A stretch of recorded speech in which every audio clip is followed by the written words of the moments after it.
Hey everybody, I'm Bear with BearIndependent.com. I was trying to do a high-speed screen share with you this morning. However, my computer decided it does not want to cooperate. So instead, you get a low-speed iPhone live stream this morning. So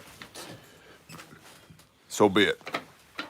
Hopefully, y'all have done a little bit of geography study and understand the regions that we're going to talk about this morning. Bear Independent Brief, 24 January 22. In Friday talks, U.S. and Russia diplomats failed to make a breakthrough as Russian troops continue to amass near Ukraine. Intelligence officials believe Russian operatives have already deployed to eastern Ukraine to create a false flag event as a pretext for invasion. Again, let me repeat that. Intelligence officials believe Russian operatives have already deployed to eastern Ukraine to create a false flag event as a pretext for invasion. The situation is still highly sensitive, even as Russia denies seeking pretext to invade or install a puppet regime. Now, we've got a good bit to cover on the brief this morning, so I'm going to go fairly quickly. I've also got the sniffles, and so if you don't like the sound of people with sniffles, today's probably not the brief for you, because I can promise you there's going to be loogies at some point. Pretext for invasion. Russia has said that any overt aggression towards them will be considered reason for use of force. NATO has said that any aggression towards NATO allies will be considered reasons for use of force. I was talking yesterday on Coffee Time with Bear on Patreon. By the way, shout out to the Patreon subscribers. Thank you for supporting the show. It's $5 a month, best $5 you can spend on the internet. We were talking yesterday about Spain is sending 2 air quote warships to the Mediterranean under the NATO flag. However, one's a minesweeper and one has come out of their mothball fleet. So it feels very Gulf of Tonkin incident to me. Send a couple of ships we don't care about to the Mediterranean and then go thumb our nose at Russia because there are 6, we believe it's 6 ships in the Black Sea, which is northeast of the Med. You pass through the Turkish Straits from the Mediterranean Sea into the Black Sea, which is where you'll find the Crimean Peninsula and the Sea of Azov. And in the Black Sea, to the south of Ukraine, there are 6 Russian ships currently. And so now Spain is sending 2 of their essentially, not worthless, but low value ships into that AO. The USS Harry S. Truman carrier strike group, not the carrier itself, but the carrier strike group, which is generally speaking somewhere between 6 and 10 vessels, including submarines, destroyers, tenders, a couple of frigates, are being sent as well. They were retasked on the fly from a training mission up by the Arctic Circle to the Mediterranean for another training mission on the fly. So they're in the Med. And so pieces are being moved on the chessboard. The Russian way of warfare in Ukraine is going to be what's called the BTG, or Battalion Tactical Group. S2 Underground is doing excellent reporting on this, by the way. S2 Underground. What S2 is doing, is essentially tactical level intelligence. And they're doing an excellent job at it. That's not really what I do. I'm looking more at the strategic, overarching, big picture stuff, and then drawing conclusions out of that, bringing it to you, presenting it to you as to how you need to conduct yourself here, okay? And so there's a difference between what they do and what we do, although they are doing an excellent job. So if you're not following S2 Underground, you should be. There's lots of BTGs in and around Ukraine. To the southeast in the Luhansk and Donetsk region and Crimea, there's been an incursion of roughly 4 to 6 battalion tactical groups, about 7,000 troops and all of their equipment. Moldova, which is a puppet state of Russia to the southwest of Ukraine, has battalion tactical groups in it. Belarus, to the north of Ukraine, has several, we don't know how many, at least a half a dozen, possibly more like 20 battalion tactical groups, BTGs, so 30,000-ish Russian troops in Belarus. And then around the very long shared border between Russia and Ukraine, there are dozens of BTGs or battalion tactical groups. The prevailing thought is that when Russia reaches 100 BTGs, battalion tactical groups, that they will initiate an attack on Ukraine. This is significant because Russian doctrine is that they can take over any state in the region with 15 to 30 BTGs, okay? So the fact that they're stacking to 100 means that there's likely to be more conflict in Ukraine than anybody's given anybody credit for, which is good, frankly, because Ukraine is going to be, defending the home turf, fending off the foreign invaders. Ukraine has huge strategic importance in that region. We've talked about that economically, from an agricultural standpoint, from a defense industry standpoint, aerospace standpoint. They also have one of these screens that I was going to share with you, yet I was unable to do so because my computer is sucking today. See, that's why you support the show at Patreon, so I can buy a new computer so that we can do live streams from the computer again. Going incredibly slow. Untapped potential from harvard.edu. Okay. Untapped potential. Excluding Russia's gas reserves in Asia, Ukraine today holds the second biggest known gas reserve in Europe. As of late 2019, known Ukrainian reserves amounted to 1.09 trillion cubic meters of natural gas, second only to Norway's known resources of 1.53 trillion cubic meters. Yet these enormous reserves of energy remain largely untapped. Today, Ukraine has a low annual reserve usage rate of about 2%, so 98% underutilized or unutilized. Moreover, more active exploration may yield previously undiscovered gas fields, which would further increase the overall volume of Ukraine's deposits. So, in spite of this hopeful situation, Ukraine depends substantially on gas imports. When the USSR started large-scale gas extraction in western Serbia in the 1970s, much of the relevant expertise and capacity in the sector of Soviet gas exploration and production were transferred from Ukraine to the Russian Soviet Republic and some other Eastern European states. As a result of this outflow of expertise, Ukraine's remaining gas resources have remained insufficiently developed, largely underused, and partly unexplored. So, again, war is a game of resources, right? And war is also a continuation of politics by another means. So, just adding up all the juiciness of Ukraine. Additionally, Russia has, per RT, Russia has pulled a couple of their smaller ships. Russian Navy warships embark on long-distance mission amid NATO tensions. A pair of corvettes of Russia's Baltic fleet, which is far to the north. The Baltic states there, you have Estonia, Latvia, some of the other EAs up there around the Baltic Sea. It's also where you find places like Scandinavia, Russia, Finland, Norway. So that sea up there, they're pulling two of their smaller ships and moving them down to the Med. Two Staragushki-class ships of the Russia-Baltic fleet have launched from their home of the port of Baliysk to take part in large-scale Navy exercises in the Mediterranean. What's interesting, the Baltic fleet is now moving to the Med. Okay. It's winter, by the way, in the northern hemisphere, and so those Baltic fleet ships this typically is not where you would see them deployed. So, but they're moving ships, Russia's moving ships from up here in the north in the Baltic down to the Mediterranean Sea, because in order to get to the Black Sea and the Sea of Azov, you've got to go through the Mediterranean, right? So what I find interesting is that the Dnieper River, which flows from the Sea of Azov and the Black Sea through Crimea, runs all the way up to the Baltic Sea. You could, if you were Russia, you could pull a few of those smaller ships, those corvettes, and send them around the long way.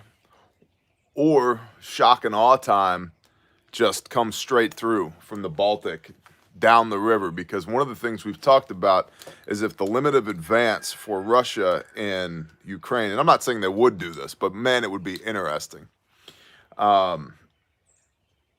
If the limit of advance is the Dnieper River, which Kiev sits on, it would be one hell of a show if, as you move your forces out of the north from Belarus and Russia into Ukraine proper, onto Kiev, the capital of Ukraine, to be rolling with some warships down the Dnieper River as well. That would certainly send a message.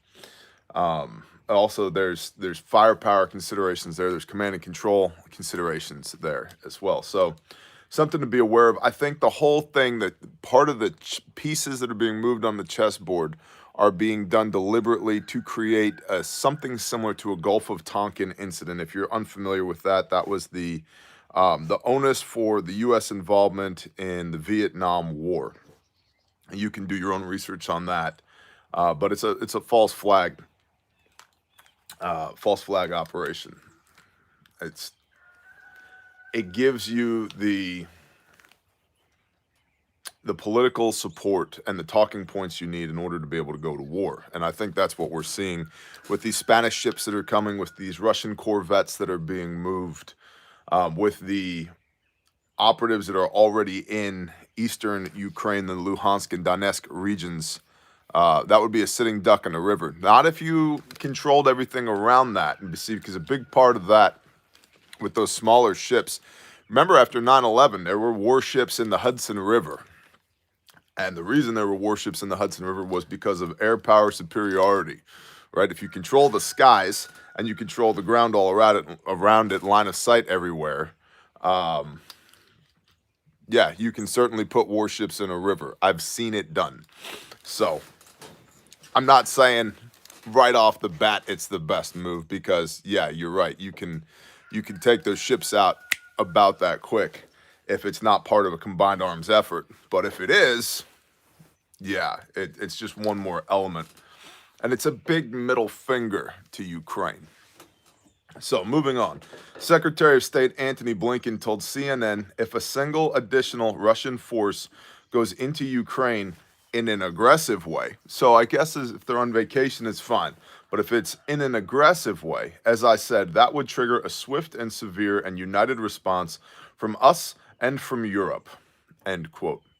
NBC News reported President Biden's recent predictions that Russia will invade, and then if it does, then, quote, this is the most consequential thing that has happened in the world since World War II, end quote. During a daily White House press briefing, Jen Psaki called it, quote, an extremely dangerous situation, and said, quote, we believe we are now at a stage where Russia could at any point launch an attack on Ukraine. I would say that's more stark than we have been, end quote. Both Blinken and Biden have warned that Russia would meet with severe consequences from the U.S. should it threaten Ukraine's territorial integrity. Now, as of today, increasingly, the op tempo or sit tempo, thank you for Sheepdog Network, Ezekiel 38. You think we're into that territory? The operational tempo for evacuation from the U.S. Embassy in Kiev is on the uptick, okay? People are pulling out, and they're pulling out quickly. As of a couple days ago, it was a pretty leisurely thing. As of today, people are moving more quickly, and so that's an indicator. Additionally, the U.S. is sending material, aid, and manpower, not to Belarus, not to Ukraine, but to our NATO allies around there. Serious consequences, aka economic sanctions. So basically, it's laughable. Now, John Plato, I think we're getting past the point of economic sanctions at this point. That's what we've had thus far, and I would agree that the leadership in Washington, D.C. is laughable, but I think things are getting more serious at this point. Now, a potential point of hope, a ray of hope in all of this is that the BTG, the Battalion Tactical Group that Russia uses, the way their order of battle with BTGs is not conducive to, at least the prevailing thoughts on this, is that the BTG is not conducive to combating NATO Okay, so it will work for Ukraine. At least Russia is hedging its bets that it will work for war in Ukraine, but it will not work for large-scale conventional warfare with NATO proper. And so that's an indicator because of the higher level of autonomy, decentralized command that BTGs have. That's good for launching an all-out offensive. But when it comes to coordinated warfare, not so much. At least that's what everybody's thinking because they're not organized into, it's not the Fifth Army, right? It's 6 BTGs rather. So, all that being said, the indicators are that Russia will go into Ukraine and not go any further. Now, that's not making Poland very happy or several of our other allies in the region. Germany has basically said, hands off, we're not participating. We don't want to play. We're not sending equipment. We're not sending manpower. We're not sending materiel because Germany basically needs energy and Russia has energy. And so they're between a rock and a hard place there, my opinion. Britain has supplied the Ukraine with 2,000 missiles and a team of military trainers this week alone. Just months ago, the U.S. committed to provide $60 million in military aid for Ukraine, and in the last week, the U.S. has been considering more military support for Ukraine, not in the form of U.S. troops, but rather arms. Another crucial angle on this potential conflict is the other part of Asia, China. Representative Michael McCall of Texas said that he anticipates Russia will invade Ukraine within the month, and China will invade Taiwan after the Olympics. The Winter Olympics end on February 20th, less than a month from now. I have never been overly excited by the Olympics. I am 0% excited by the Olympics right now. What about you, babe? You looking forward to the Olympics? I don't give a shit. In the words of my wife, I don't give a shit. I'm pretty much in the same space right there. Occasionally I watch gymnastics and ice skating. Gymnastics and ice skating. That's all I ever Is gymnastics in the winter? No. It's not. Be ice skating. It'd be ice skating. Ice skating's like gymnastics, but with knives on your feet. Right. Cool. Hashtag boot knives. Quote, my prediction is that you're going to see Russia invading Ukraine in the next month, and I think the Olympics, China's gotten so provocative, so aggressive in the South China Sea that you will begin to see the CCP, Communist Party, invade Taiwan, end quote. And that's from Michael McCall of Texas. It's a sensible strategy to stretch the military resources of the opposition, and given the close relationship between Putin and Xi, such coordination would make strategic sense. Two-front war, right? Representative Mike Gallagher introduced legislation that would give $3 billion to Taiwan annually from 2023 to 2027, specifically for defense. The U.S. is looking to find ways to hurry the schedule of the 2026 delivery of F-16 fighter jets to the island because of the increasing military threats from China. Shut up, chicken. Just this morning, it was relayed to me by my better half that, Taiwan saw the largest incursion of Chinese Air Force hardware into their airspace to date. Yes. Yeah. On Sunday, yesterday. So, Taiwan's parliament just passed a bill that would open up $8.6 billion to boost defense, which is on the top of what has already been a record $16 billion defense budget for 2022. Now, if you are on Patreon, you have all the links to this. If you're not on Patreon, you don't. If you're on Patreon and you haven't voted for which ungovernable design t-shirt you would like, please do so. We will be making decisions on that here in the relatively near future. Key takeaways. You need to be as prepared as you can be. This is definitely going to exacerbate supply chain issues. One of the concerns here is U.S. strategic oil reserves and having energy to run the country with, right? OPEC doesn't love us. We are sending crude oil, natural gas to Europe to basically appease Europe because we don't want Russia doing business in Europe. Thank you for the $5 bill, whoever that was. I appreciate you. And so our oil reserves here in the United States are going to become basically what this coffee cup says right here. Can you see this? Meh. Meh. This is the State of the Union 2022. Meh. Okay? So expect fuel to go up, which means have fuel on hand as much as you can. Time for isolationism, possibly. Possibly. So fuel, look at that. Fuel and fuel costs drive everything from agricultural production costs to trucking to food costs to housing to shipping costs. Everything is going to go up in price if fuel goes up, and it's going to go up, especially if we have a global conflict. And so if you have money in the bank and you've been like, I really don't know if I want to buy, this preparedness stuff or go on a vacation, I wouldn't go on a vacation. I'd be doing the preparedness things, man. Plastics, great point, Daryl Calhoun. Plastics as well. And so given the softening of the United States economy, the weakening of the U.S. dollar, and the projected cost increases across the board on essentially everything, if you have some disposable income, again, mind you, I am not an investing advisor. I live out here in the country. My pool is above ground, not in ground, okay? That tells you what I know about money. I would be, rather than watching it dwindle due to inflation in the bank, I'd be spending it on useful things.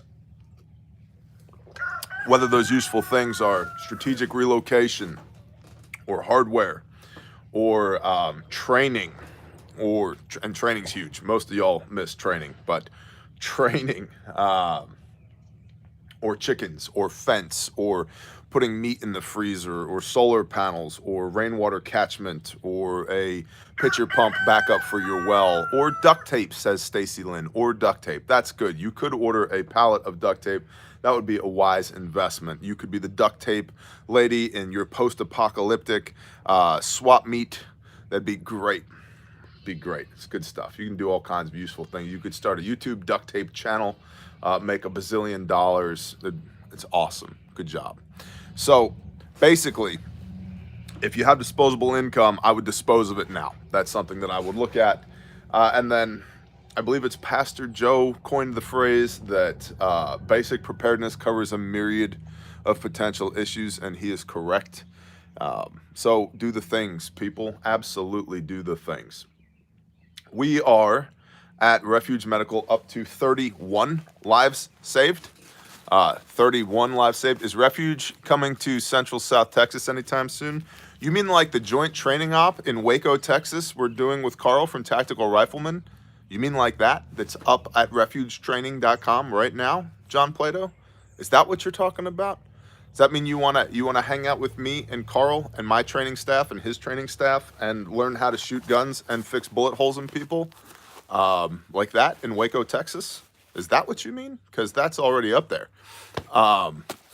This right here, this is my personal Bearfac 3.0, 31 lives saved to date with this kit. 31. Praise the Father. How badass is that?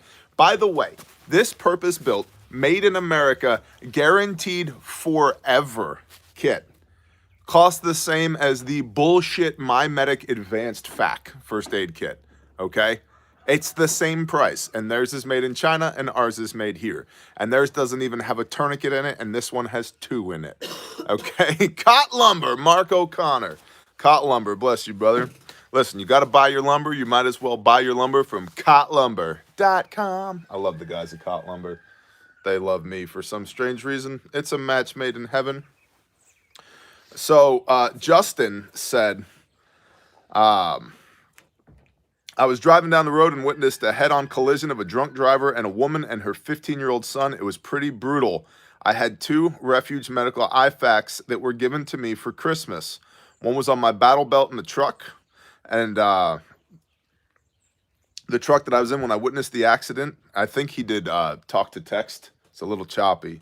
Yeah. And He did. I grabbed my medical bag, ran up to the car. The glass from the head-on collision had destroyed the young guy's face. I used pressure bandages to stop the bleeding on him. His mother had been cut from the jagged metal from the door and was bleeding profusely. I tried to stop the bleed. At first, I couldn't, so I applied the tourniquet. I wrote the time on the tourniquet, and secured it. When the ambulance, Raleigh Police Department, and state troopers came, they said that my actions had saved their lives, and I probably made the damage to the kid's face the least because I stopped the bleeding. I don't want to take anything replacing. I will buy another kit. Too bad you're getting 2 new kits. Good for you, Justin. I just want you guys to know that it's saving lives out here, and the way the world's going, we need more people like you all. Shalom and thank you. No, Justin, we need more people like you, bro. That is badass. Praise the Father. 31 lives. And I'm telling you, most are motor vehicle accidents. And so, like, if you're a tactical badass, you understand why you need a blowout kit. Okay, and again, this is the bare fact. It's $249, made in America, guaranteed forever. refugemedical.com. Okay, but it's the other 93% of people that don't wear body armor for a living that miss, oh, I should have a bleeder kit. Bro, most of the saves right here on this kit have been on motor vehicles. And so I'll show you again quickly for those that don't know.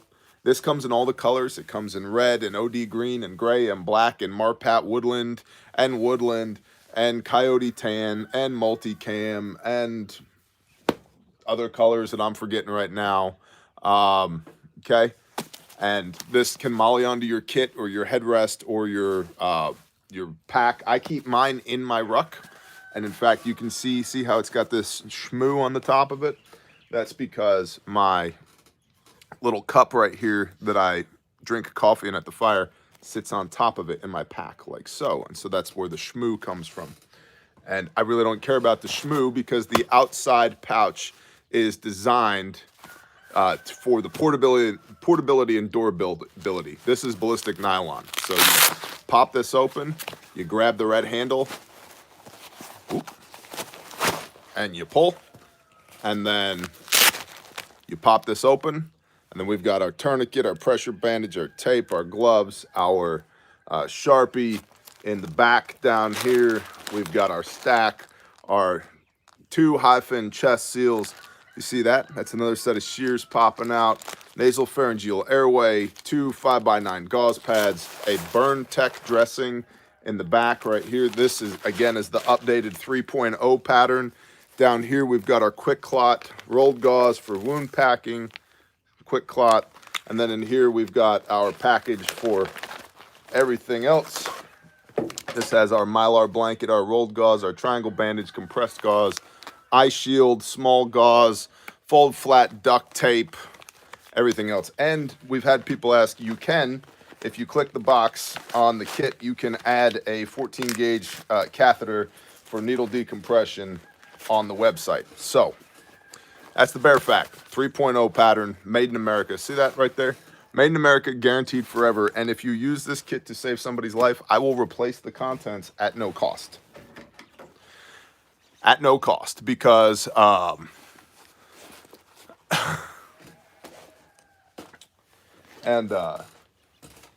want these kits being used out there. I want these kits being used. Also, by the way, the Adventure kit is back in stock, the new Adventure 2.0. And so if you haven't seen the Adventure kit, check that out. Our friends over at Reality Survival did a really good video. Over the weekend on the Adventure 2.0. I don't know what's up. People are saying $20 off with code Canadian Prepper. Negative. No, that's not a thing. Canadian Prepper But does not have a code he does not have a code with us.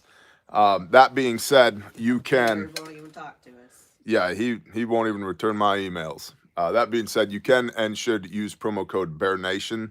That'll get you free shipping on everything in the store. By the way, I'm just gonna let you know now. If you haven't got a wound care bucket, get your wound care buckets now. Or if it's time to re-up on more wound care buckets, get them now. Because I'm gonna be doing a thing and they're gonna fly off the shelves. And so I'm letting y'all know now. Get them now. Oh, the pocket? I haven't told them about the pocket yet. Oh. I will tell them about the pocket.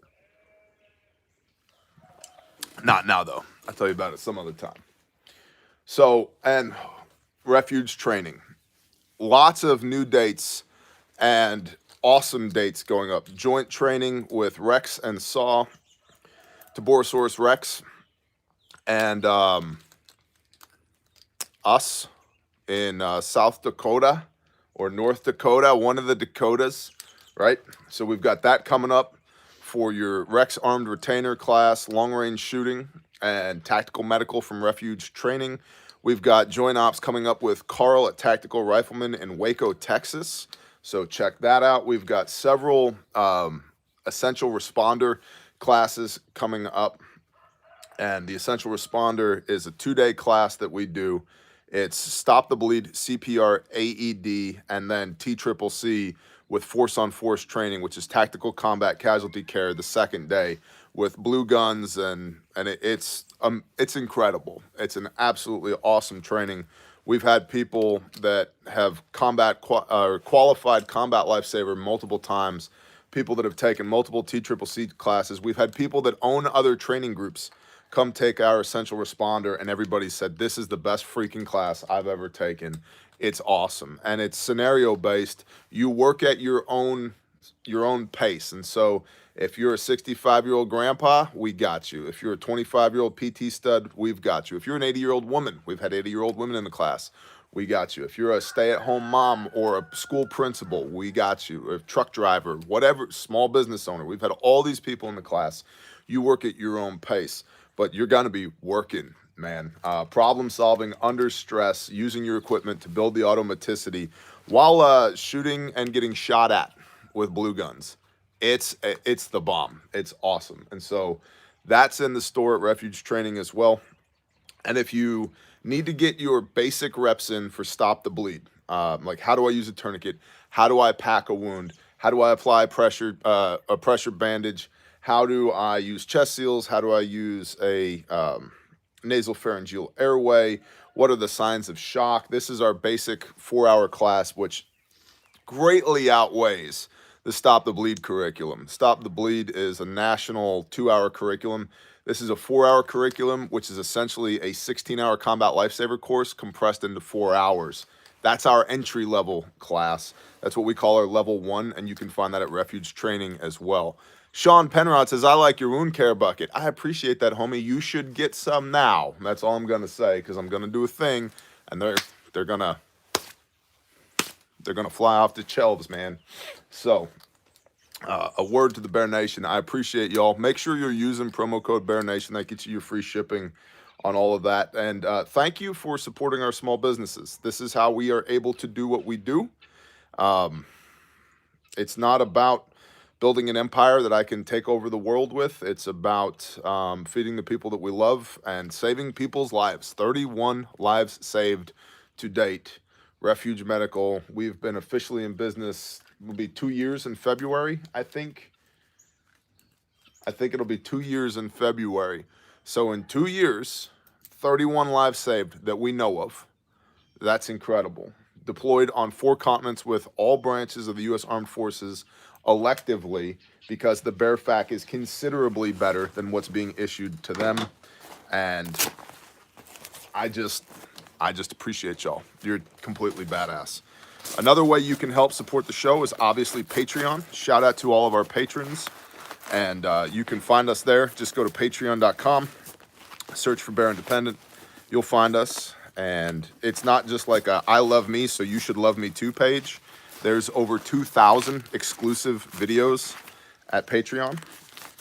And for those that want to help the show but aren't in a position to support us on Patreon, go ahead and share this out. This brief right here. Go ahead and share this out with the people that need to see it. That helps us greatly.